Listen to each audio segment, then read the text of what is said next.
Kagulat World, may isang pangalan na muling lumulutang at tila gumugulat sa eksenang akala ng iba ay nakalimutan na, Renz Abando.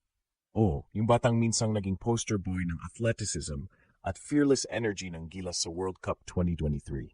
Ang akala ng marami, after ng KBL stint niya sa Korea at injuries, baka hindi na natin siya makita ulit sa national team uniform. Pero ngayon, nakakagulat ito. Ayon mismo kay Coach Tim Cone, kasama ulit si Renz Abando sa Gilas Pilipinas pool para sa FIBA Asia Cup 2025 sa Jeddah, Saudi Arabia. Hindi lang kasama sa long list requirement, kundi under consideration pa para sa Final 12 roster. At hindi lang siya. Kasama rin sa listahan sina Xavier Lucero, RJ Abarientos at Troy Rosario. Isang makapangyarihang mix ng explosiveness, international experience at veteran presence. Pero ang pangalan na talaga namang naging sentro ng ingay.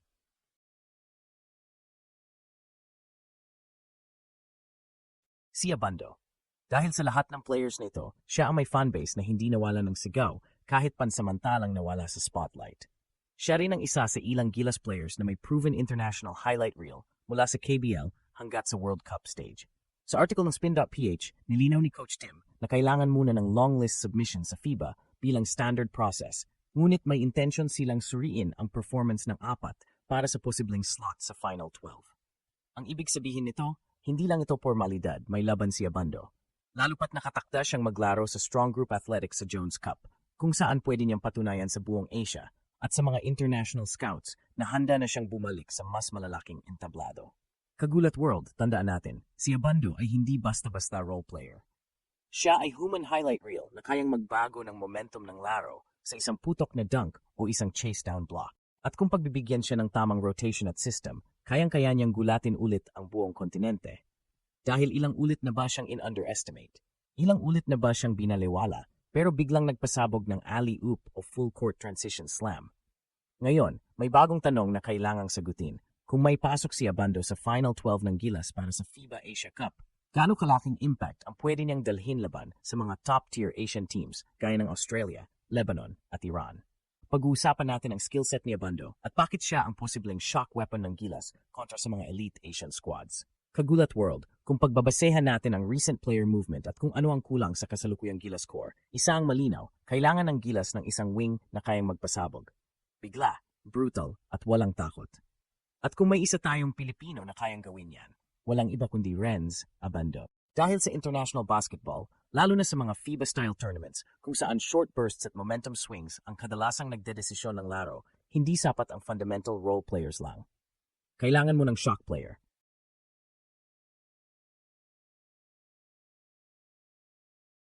Someone who changes the pace. Someone who breaks the rhythm. Si Abando yon. Kung pag-uusapan ng kanyang skillset, combination siya ng athleticism, teaming, at chaos factor. Sa Korea, hindi lang siya naging crowd favorite. Naging starter at finisher sa isang playoff team.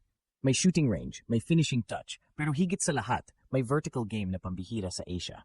Kung titignan mo ang composition ng mga top Asian teams tulad ng Australia, Japan at Lebanon, lahat sila may mga mobile wing scorers at perimeter defenders na nag-anchor sa fast break. Kailangan din natin ng sagot at hindi lang dapat match sa depensa, kundi mas explosive pa sa opensa. Tingnan natin ang posibleng matchup scenarios. Versus Australia, mahirap makipagsabayan sa physical at structured style nila. Pero anong hindi kayang i-scout? Yung isang weak side cut na biglang magiging baseline dunk. Yung tipong hindi mo inaasahan pero biglang boom, highlight. Si Abando yan.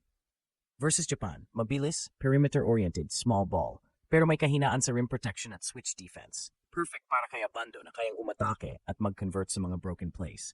Versus Lebanon or Iran, malalaking katawan, mabagal sa lateral movement. Abando thrives in those matchups. Isang jab step, crossover, at may poster dunk ka na. At kung titingnan natin ang strong group stint niya sa Jones Cup, malinaw ang layunin. I-condition ang kanyang body at teaming para sa high-level FIBA action. Hindi ito simpleng invitational tournament.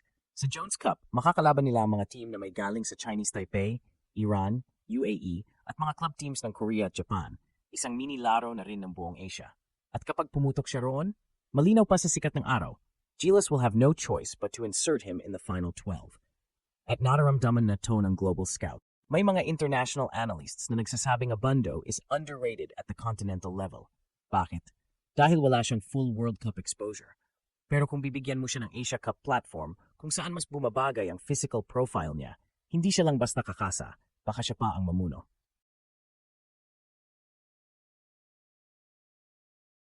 Kaya kagulat world, eto ang tanong, enough ba ito para manalo?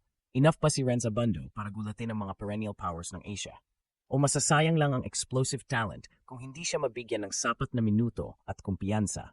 Sisilipin natin ang pinaka-importanting bahagi. Ano ang kahulugan ng pagbabalik ni Abando para sa kanyang career, para sa Gilas, at para sa buong mundo ng Pilipinong basketball? Kagulat world, kapag ang isang atleta gaya ni Renza Bando ay muling binigyan ng pagkakataong magsuot ng Gilas jersey, hindi lang basta roster move yan. Isa itong mensahe. Isang mensahe na nagsasabing ang galing ng Pilipino ay hindi nakakahon sa hype cycle o Twitter trend. Isa itong paalala na kahit gaano katagal ang gap, ang talentong tunay, bumabalik at pumibigat. At ngayong posibleng maglaro muli si Renz sa FIBA Asia Cup 2025, ang stakes ay higit pa sa laro. Ito ay tungkol sa redemption, resurgence, at revolution. Dahil kung sakaling makapasok siya sa Final 12, hindi lang ito comeback. Ito ang kanyang pinakamalaking oportunidad para i-reclaim ang status niya bilang isa sa mga pinakadelikadong Pinoy players sa international scene.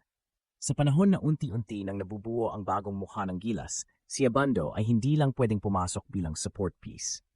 Sa sistema ni Coach Tim Cone, pwede siyang maging core weapon, isang slasher na kumatay ng momentum ng kalaban sa isang dunk o chase down block. At kung makuha niya ang spotlight sa Asia Cup at magpakitang Gilas gaya ng inaasahan, kagulat world, the ripple effects will be massive. Scouts from Japan, Korea, Taiwan, and even Europe will start knocking again. Strong group athletics could become his launchpad to return to the top-tier pro scene. And most of all, the NBA G League and Summer League circles could reignite interest. Dahil tandaan natin, ang athletic profile ni Renz ay rare at kung consistent na ang health niya, teams will look again. Pero higit sa lahat ng pro prospect angles, ang pinakamatinding epekto ay sa atin.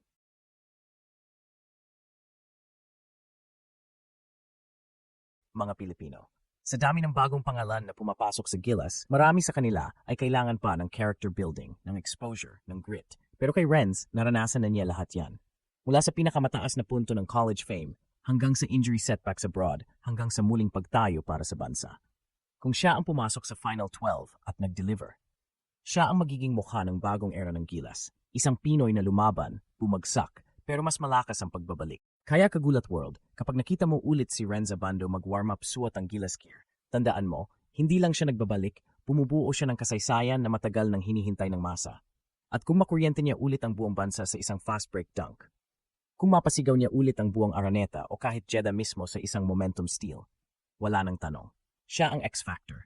Siya ang bayani ng bagong henerasyon. Abangan natin, kagulat world. Dahil sa mundo ng basketball, may mga galaw na hindi mo lang makikita, mararamdaman mo.